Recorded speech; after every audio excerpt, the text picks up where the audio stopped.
Okay, so you're just, your name and what you're here for? Okay, do you want me to go now? Yeah, just whatever. Okay. My name is Rachel Lewis, and I'm just here to interview the pastor about your views on family. Okay. So. Okay. Okay. I'm the invisible operator of the camera here. Perfect.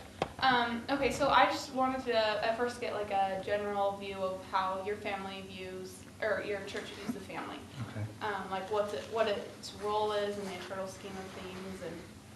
You mean in the eternal scheme of things? Yeah. I mean, as opposed to how the LDS Church teaches of an eternal family where the family stays together? Is that what you mean? The Bible's pretty clear as far as I'm concerned about that.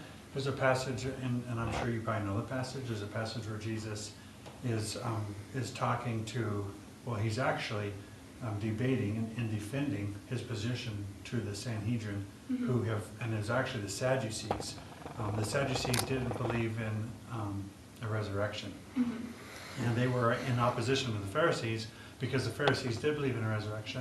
And so the Sadducees were trying to trip Jesus up. And so they presented a story of I think 7 or 10, I can't remember how many it was, brothers who married the same woman and never were able to have a child before they died.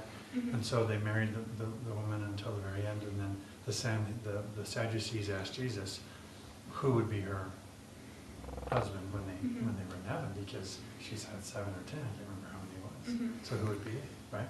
And Jesus said that heaven would be like the angels who are not given in marriage, and that heaven was that it wasn't about a marriage between the husband and wife. The Bible teaches us, in figurative language as well as in literal language, that Christ is the groom and the church is the bride. And so he uses the terminologies of marriage to help us understand that's to help us understand our relationship with him. And so the way I view heaven is that what Jesus said is that such are not given in marriage. It'll be like as the angels that aren't given in marriage. But the Bible is very clear that that our love for one another will be perfect in heaven. I mean, it will be absolutely perfect. And so when I think about my relationship to my wife and my 3 children and one coming, I love them more than probably anybody humanly on the earth besides my own parents.